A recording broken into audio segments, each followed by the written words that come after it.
Assalamualaikum warahmatullahi wabarakatuh. Ketemu lagi di channel horor. Dalam kesempatan ini channel horor akan membuka sebuah cerita horor tentang lahan kosong angker tanah tumbal, di mana lokasi, tokoh, dan tempat kejadian itu sudah disamarkan. Bila ada kesamaan dari cerita ini, itu hanya kebetulan saja.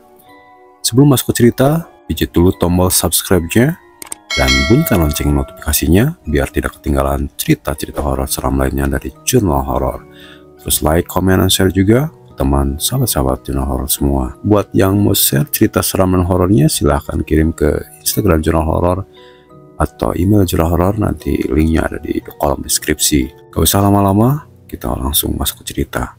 Setiap tempat pasti ada penunggunya, mereka yang tak kasat mata dan hanya menerima orang-orang yang benar-benar sudah terpilih oleh Tuhan Yang Maha Esa. Sebut saja nama saya Y. Saya memiliki bisnis pengembangan rumah dan lahan kecil-kecilan. Kenapa saya sebut kecil-kecilan? Karena saya hanya mengincar lahan-lahan kecil di bawah 5.000 meter persegi untuk saya bikin perumahan minimalis atau klaster yang lakunya cepat. Jadi uang saya bisa cepat kembali. Tapi bukan itu yang mau saya ceritain. Ini nih yang saya mau ceritain.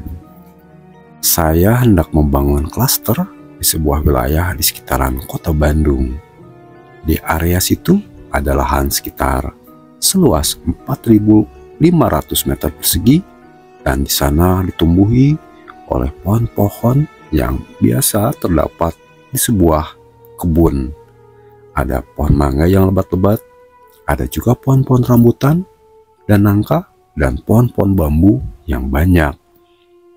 Tapi ada kabar dari sebagian warga yang selalu bertanya-tanya, kenapa pohon-pohon itu tidak pernah berbuah. Saya membeli lahan ini sejak tahun 2008 dengan harga yang sangat lumayan murah. Padahal pembaruan tanah di sana sangat tinggi. Daerah itu merupakan wilayah yang sangat berkembang, dekat dengan jalan tol yang menghubungkan ke berbagai wilayah. Kayak bisa dibayangkan kan, kalau saya bikin klaster, sudah pasti langsung full book karena memang kawasan ini jadi idola banget. Tapi sudah 13 tahun ini tanah tersebut tidak bisa saya kelola karena ada sesuatu yang tidak bisa saya pahami secara logika. Dan jangan dengerin cerita ini sendirian ya, pastikan itu. Jadi awal mula saya bertemu tanah ini lagi jalan-jalan di malam hari. Nggak terlalu malam, masih sekitaran pukul 8:30-an, namun saat itu hanya segelintir orang yang kelihatan masih beraktivitas. Jalanan yang sudah diterangi lampu, namun lampu di depan lahan kosong ini tidak menyala. Lalu saya parkirkan mobil di pinggir dekat dengan lahan kosong itu yang dikelilingi pagar bambu. Aslinya saya celingak-celinguk, nggak ada satupun warga yang bisa saya mintai keterangan. Memang di sana banyak kontrakan, tapi ya semuanya pintunya sudah tertutup. Ya nggak mungkin lah saya gedor-gedor. Lagian udah malam, takut nggak sopan. Saya coba melihat-lihat lahan yang kosong itu, yang benar-benar gelapnya nggak kira-kira. Lalu saya mengambil senter di dalam mobil, tapi anehnya cahaya senter saya tidak bisa menembus kegelapan dari lahan kosong tersebut. Padahal senter saya ini yang kualitasnya bisa dipakai dalam pertambangan dan cahaya tembus hingga 100 meter. Bukannya nyombong, tapi anehnya senter ini seolah tidak bisa berfungsi ketika menyorot ke dalam lahan kosong itu. Malah sinarnya terlihat redup dan lama-lama tambah aneh ketika senter saya mati. Jujur saja, saya langsung merasakan merinding saat senter saya tidak bisa menyala. Jantung saya deg-degan gak karuan. Lalu saya membaca doa-doa semampu saya. Tapi lantaran ibadah saya mungkin bolong-bolong, tidak didengar sama yang di atas. Masih merinding dan deg-degan, sesaat hendak memutuskan naik mobil dan pergi dari sana. Dari kejauhan, sayup-sayup saya mendengar ada yang jualan sate. Syukurlah, ketakutan saya sedikit mereda. Sekalian deh, saya mau membeli sate walau enggak lapar-lapar banget. Tapi sekalian mau tanya-tanya soal lahan kosong tersebut. Akang tukang sate sudah berjarak sekitar 15 meteran dari saya.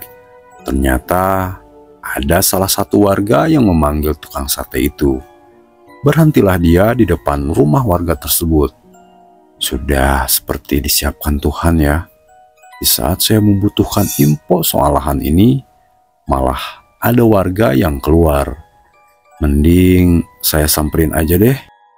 Permisi Pak, saya Y. Saya dari daerah D.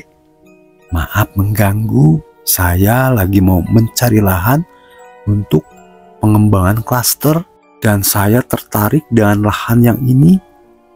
Sekalian saya tunjuk ke arah lahan yang kosong dan gelap itu. Kira-kira siapa yang punya ya Pak? Saya sambil kasih senyum saya yang paling manis. Sebut saja namanya Pak Engkon. Dia memandangi saya dari atas sampai bawah. Lalu dia berpandang-pandangan tanpa senyum dengan tukang sate itu. Melihat peristiwa begitu, saya langsung salah tingkah. Kayak ada yang kurang beres dan saya nggak ngerti bagaimana mencairkan suasana tersebut.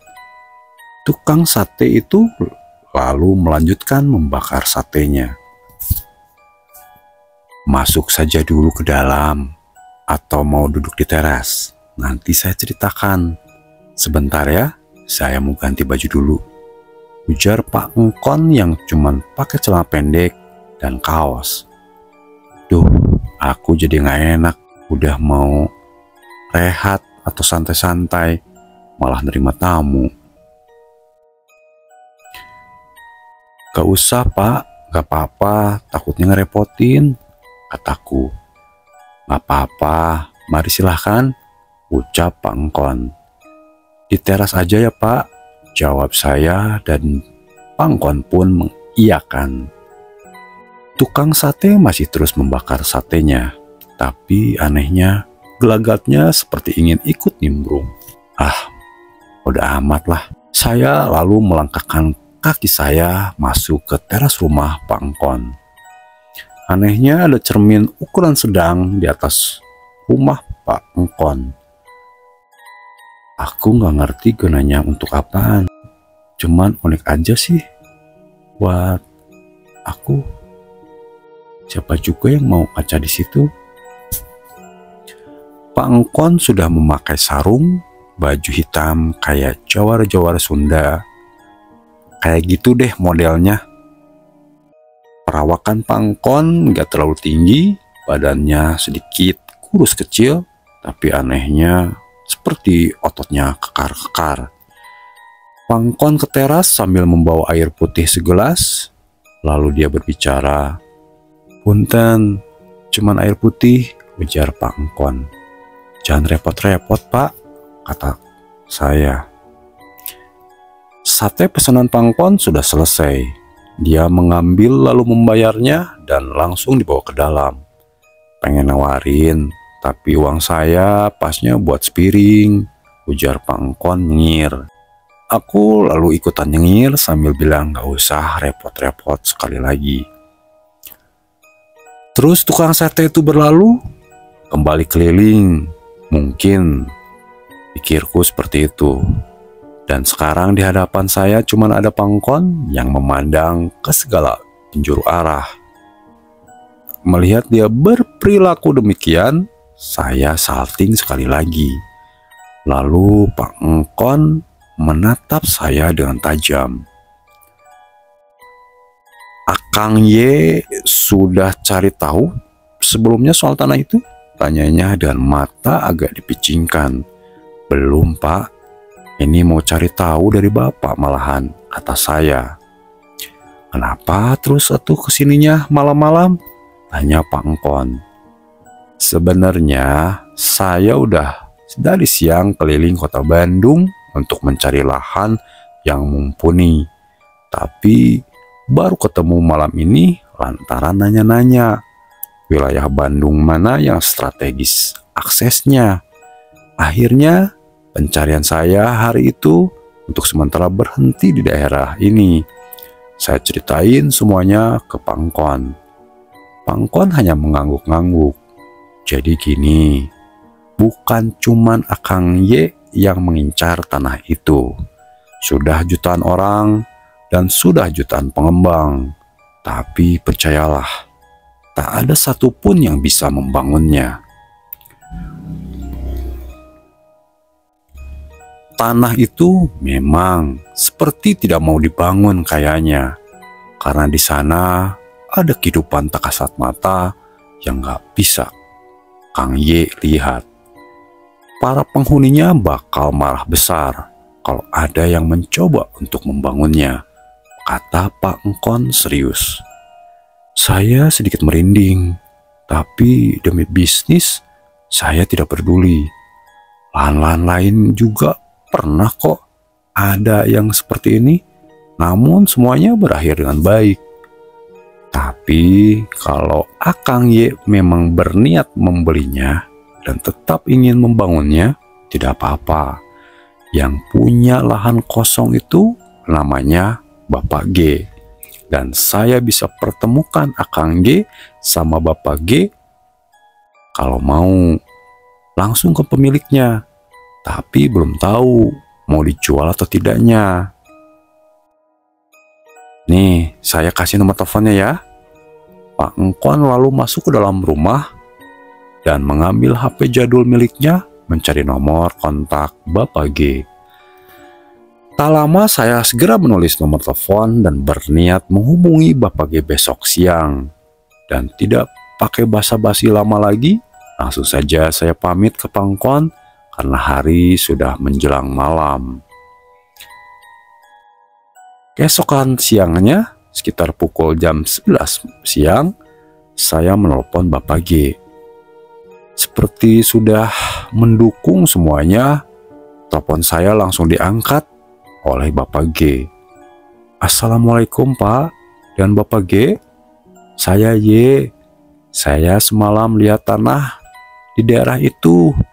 Saya niat mau beli, kira-kira dijual nggak Pak? Dari seberang telepon, Bapak G langsung menyuruh saya menemuinya di rumahnya. Bapak G juga ternyata sama-sama seorang pengembang seperti saya. Tapi dia lebih besar dari saya, lebih senior bisnisnya. Karena Bapak G lebih banyak memakai lahan-lahan lebih besar. Malahan sampai sebesar lahan-lahan untuk pabrik. Setelah Bapak G memberikan alamatnya, tidak pakai lama saya langsung meluncur hari itu juga ke rumahnya. Setelah nyari-nyari alamat Bapak G di daerah Bandung, saya nyampe di rumah Bapak G di sekitar pukul 4 kurang sore hari. Bapak G menyambut saya dengan hangat dan langsung mempersilahkan saya duduk. Terdapat kue-kue yang sudah berjajar rapi di atas meja, lengkap dengan air mineral. Sebentar ya, Akang Y, saya lagi pesan makanan. Saya jawab dengan senyuman. Kali ini memang saya lapar berat. Sementara menunggu makanan, Bapak G ikutan duduk sambil basa-basi soal bisnis pengembangan perumahan.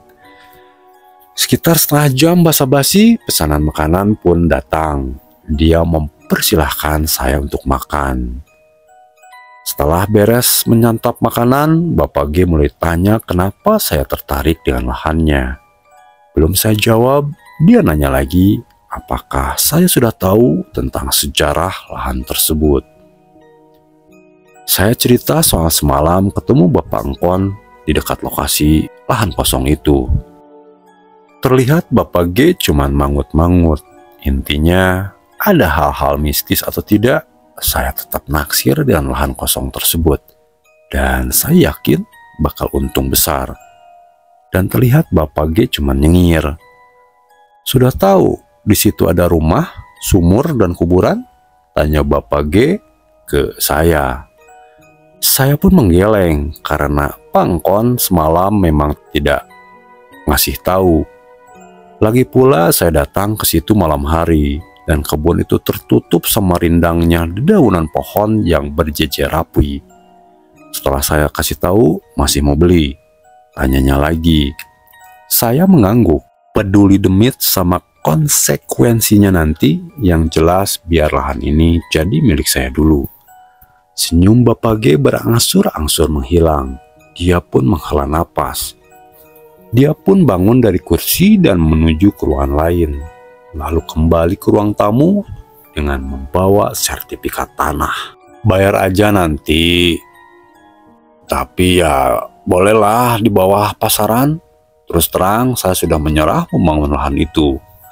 Sudah saya kerahkan bulldozer, truk-truk, semuanya pada tidak berfungsi. Sampai-sampai bulldozer saya pun harus diangkut dengan truk besar karena nggak bisa nyala lagi, cerita Bapak G. Dan itu membuat saya menjadi ragu. Tapi ragu tersebut akhirnya luntur dengan hawa nafsu menggebu yang ingin segera mengolah lahan itu. Apalagi prosesnya cepat banget. Bapak G benar-benar mempercayakan sertifikat tanah kosong itu yang aslinya ke saya, dan saya pun membawanya dan memverifikasinya di Badan Pertanahan Nasional. Saya melihat kesungguhan niat Akang Y, bawa dulu aja ini sertifikat, terus verifikasi, sesudah selesai tinggal bayar aja nanti. Di bawah harga pasar aja, silahkan. Dan Akang Y pun bisa langsung ganti nama ini sertifikatnya, ujar Bapak G. Udah kelar ini tuh, tibalah hari yang dinanti-nantikan. Ya, lahan itu sudah milik saya sepenuhnya. Hampir memakan 2 minggu setelah bolak-balik nama sertifikat, sore hari, tepatnya di hari Kamis, di bulan Oktober 2008, saya habiskan waktu berjalan-jalan di lokasi lahan. Ada sebuah rumah yang sudah rusak banget. Rumahnya kecil, hanya ada ruang tamu, 1 kamar tidur, dan 1 kamar mandi. Lalu saya masuk ke rumah tersebut, dan ternyata beberapa tikus melompat keluar. Mendadak saya merasakan merinding parah. Hawa yang tadinya bau kayu lapuk, pelan-pelan berubah jadi bau anyir darah. Saya pun segera beranjak keluar.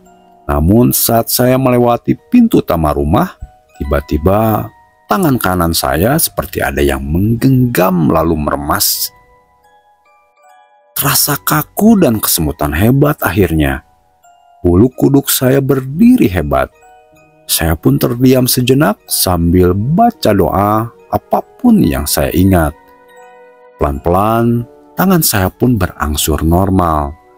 Tapi anehnya malahan sekarang leher saya terasa pegal sekali. Lalu mata saya mulai agak kabur. Saya berusaha keluar untuk menghirup udara segar, berlari, dan berhasil. Dan ternyata waktu itu sudah mendekati waktu maghrib. Dan kata orang, sebaiknya jangan cari perkara dengan waktu maghrib ini. Tapi seolah-olah saya tidak peduli. Saya nggak mau semua tahayul ini membuat saya lemah. Saya pun melangkah mendekati sebuah sumur tua. Tidak berapa jauh dari rumah yang rusak itu. Sekitar 5 langkah lagi saya sampai ke bibir sumur. Tiba-tiba di atas kepala saya ada yang jatuh. Saya ambil dan ternyata itu adalah 1 helai rambut yang panjangnya setinggi badan saya.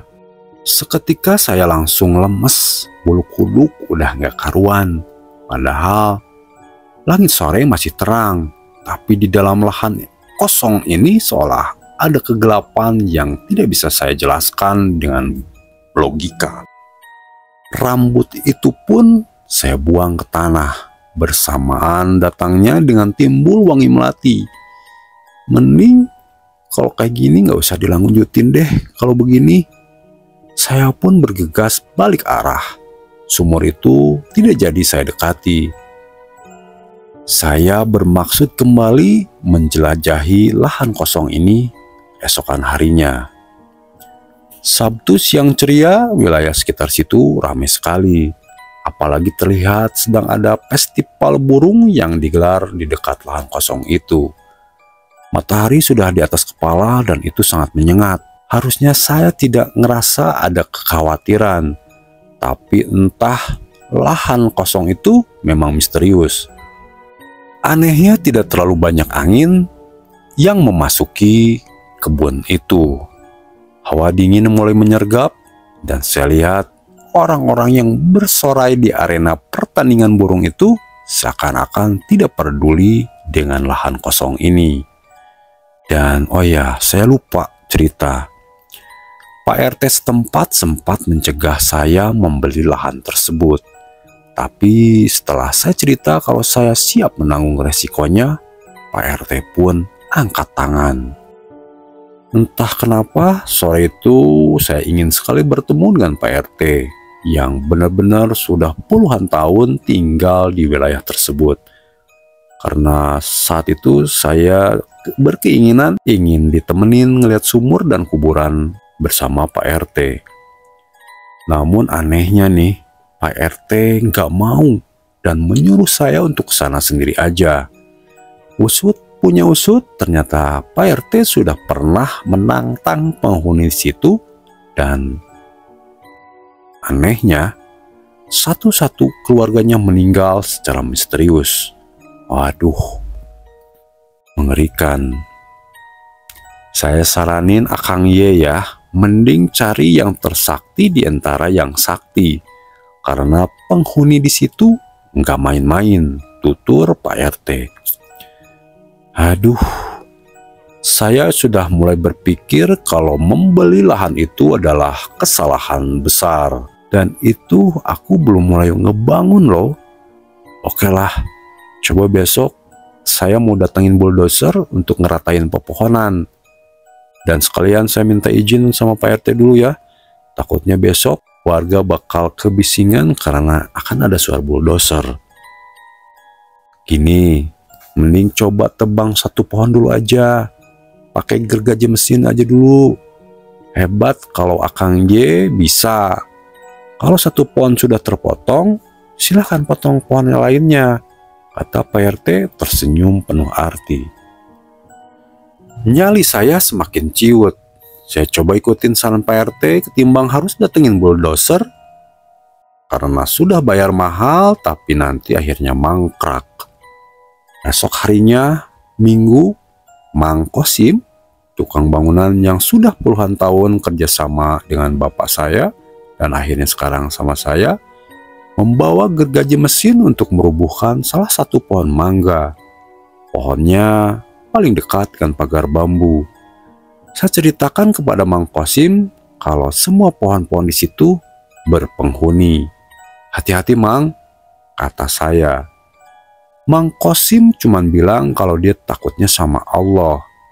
Aku awalnya agak lega dengan perkataan Mang Kosim, apalagi Mang Kosim sholatnya rajin, gak kayak aku yang bolong-bolong. Sampai akhirnya dia menyalakan mesin gergaji dan mulai memotong batang utama pohon mangga. Tapi anehnya ada hal yang tak terduga. Malah gergajinya yang terpotong jadi dua bagian.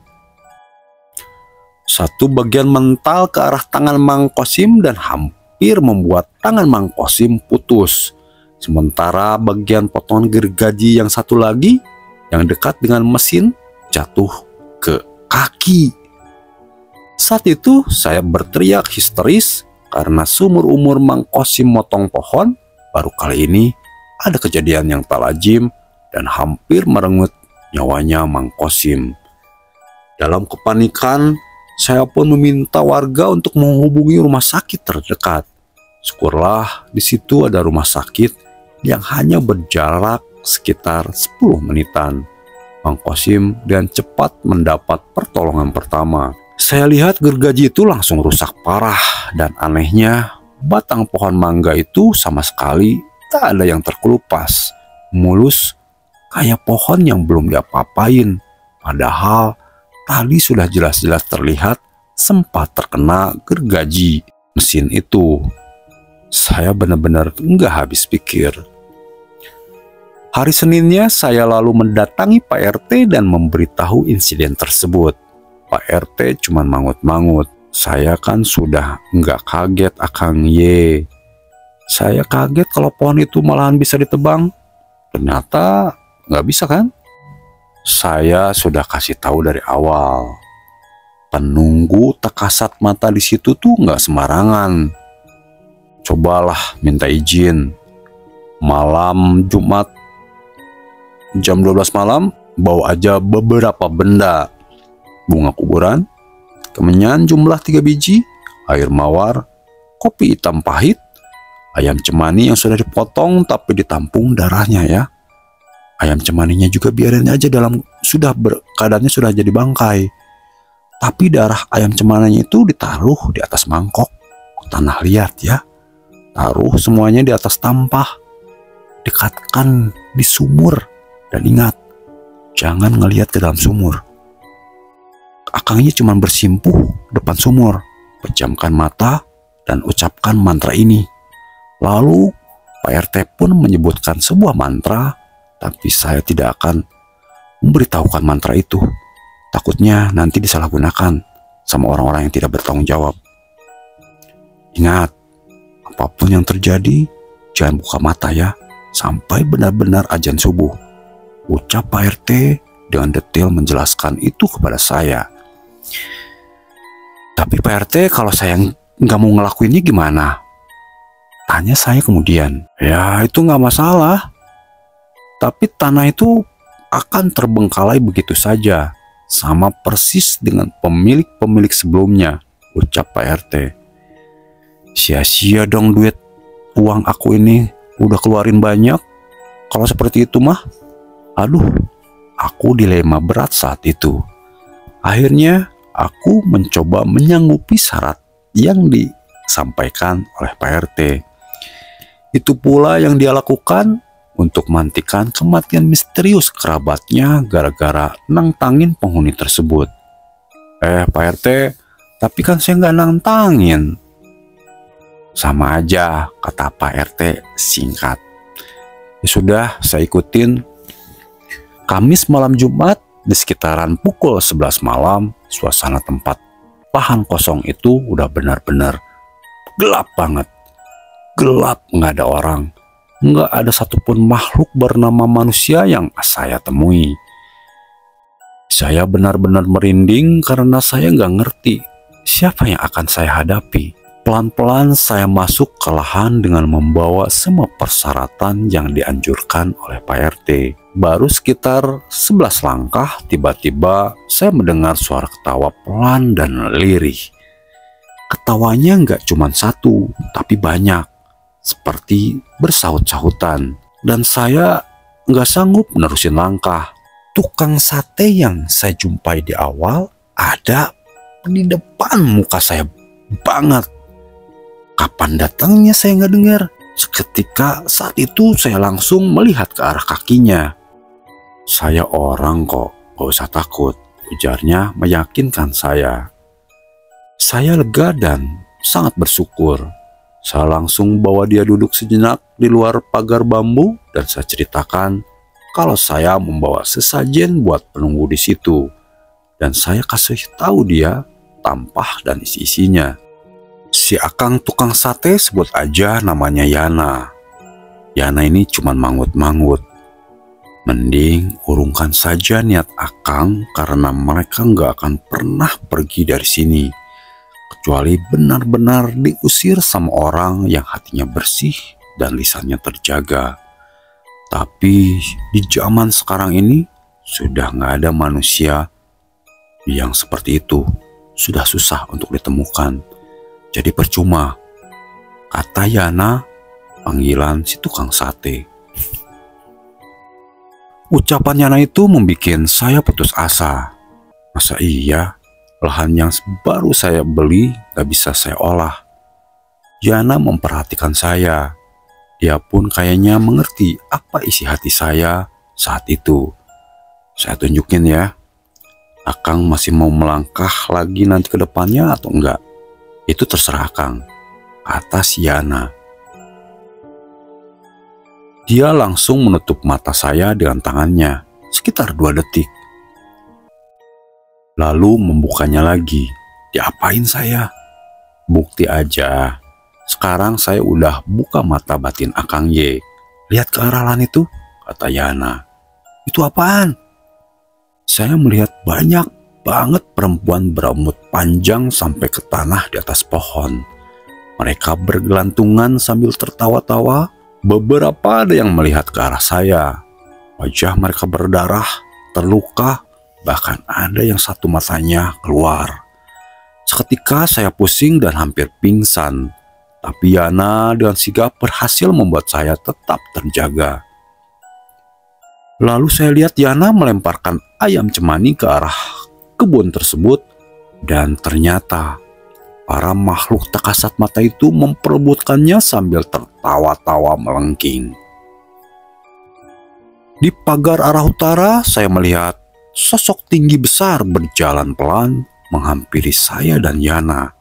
Yana segera melempar sosok itu dengan darah ayam cemani dan di dalamnya ditaruh kemenyan. Bunga-bunga kuburan itu juga dilemparkan Yana ke arah lahan. Begitu pula dengan tampah-tampahnya. Kuntilanak yang jumlahnya puluhan itu seperti berpesta pora. Saat itulah Yana mengajak saya untuk pergi dari tempat itu. Katanya, aku disuruh bermalam di salah satu rumah warga yang tempatnya tidak jauh dari lahan kosong itu. Terus, mobil aku gimana? Udah, tinggal aja. Ambil saja besok pagi. Nyawa kamu sudah diincar, kata Yana. Pintu kontrakan salah satu warga itu terbuka. Dia mempersilahkan aku masuk, namanya Didin. Didin segera menutup pintu rumahnya. Didin memasang sebuah tulisan di belakang pintu dengan kalimat yang diambil dari ayat-ayat suci Al-Quran. Kok Yana nggak ikut masuk? Lupakan Yana, nih minum air ini. Kalau ada yang masuk di badan kamu, pasti kamu muntah. Aku nurut walaupun masih bertanya-tanya kenapa Yana nggak ikut masuk. Mungkin dia terus keliling lagi. Nggak tahulah, Didin ini kayaknya seumuran aku. Dan ternyata aku nggak muntah. Jadi nggak ada yang nempel di badan aku. Aku bersih. Dari kebun itu ya, bawa apa? Ayam cemani.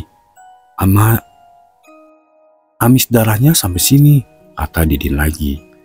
Aku cuman bengong gak ngerti harus ngapain. Malam ini terlalu aneh buatku. Aku gak bisa ngomong. Didin mengajak aku ambil wudhu. Aku nurut saja sama dia. Setelah itu, saya merasa sedikit lega. Kalau sudah tenang, biar aku cerita, ucap Didin, dan aku mengangguk. Pertama-tama Didin menyebutkan jika Yana sudah tiada dan yang nganter aku itu ke tempat Didin adalah gak tahu siapa. Aduh, aku langsung motong pembicaraan kalau Yana pernah aku jumpai sebulan yang lalu. Ya, itu masih belum terlambat. Kontraknya di belakang kontrakan saya. Melihat Didin menawarkan ke aku. Aku pun menggeleng cepat. Menurut info dari Didin, Yana meninggal karena guna-guna seseorang. Aku sempat berpikir ada seorang yang mengguna-guna Yana. Tapi Didin menggeleng dan melarang aku untuk berburuk sangka ke orang lain. Intinya, yang tadi menyelamatkan aku karena jiwa Yana yang gak terima kalau aku kenapa-napa. Ya Allah, baik banget tuh Yana. Semoga tenang ya Yana di sana. Yana sempat cerita sama saya kalau ada yang mau beli lahan itu dan orangnya baik, gak neko-neko dan namanya Akang Y. Saya sempat mendoakan Akang Y supaya memang bisa mengungkap tempat itu karena memang hawanya bukan main, sangat gelap. Tapi ternyata Akang Y juga belum dikehendaki sama Allah untuk memiliki tempat itu. Kalau sudah dikehendaki, insya Allah tidak ada halangan. Saya dapat wangsit seperti itu dari mimpi, terang Didin. Didin menyarankan aku mandi sebelum keluar dari rumahnya untuk membersihkan hal-hal jahat yang menempel di badan. Dan aku nurut aja. Setelah mandi, Didin memberikan aku baju koko dan kain sarung. Dia menyarankan baju yang aku pakai sampai dalamannya pun ditaruh di kantung plastik dan lalu dibakar. Dan aku nurut lagi aja. Sayup-sayup, azan subuh pun berkumandang. Didin mengajak aku sholat.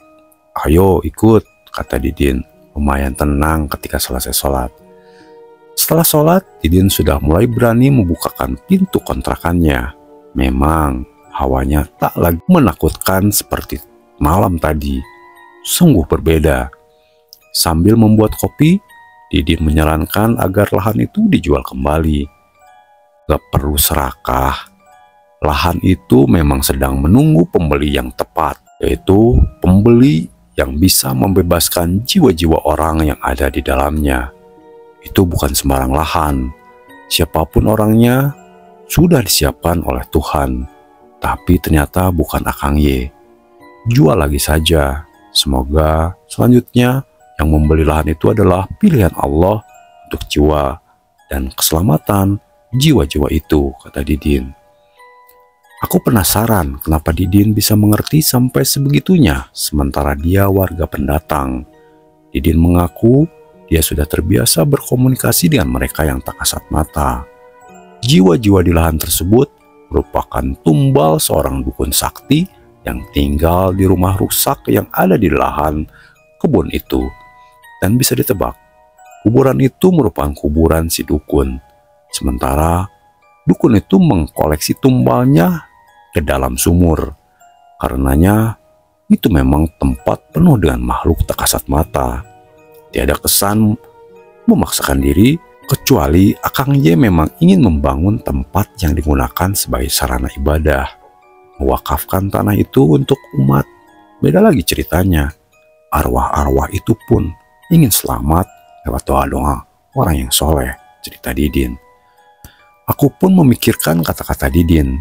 Akhirnya aku memutuskan untuk menjual tanah itu tepat pada Desember 2008. Banyak orang nanya, kenapa nggak diwakafkan?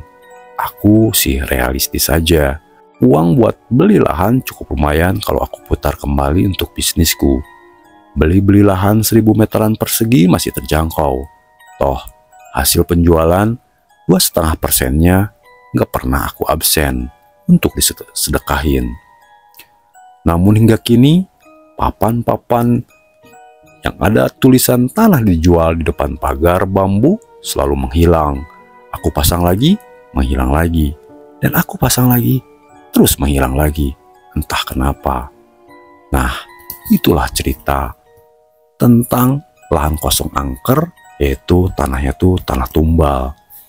Makanya nanti buat sahabat-sahabat jurnal horor yang mau membeli lahan, coba tengok-tengok dulu, cari tahu dulu sejarah dari lahan itu.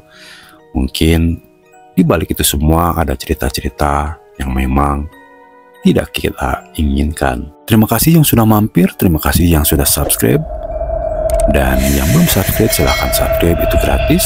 Terus jangan lupa tekan tombol loncengnya supaya nanti ada notifikasi buat cerita-cerita seram, cerita-cerita horor lainnya dari channel horor.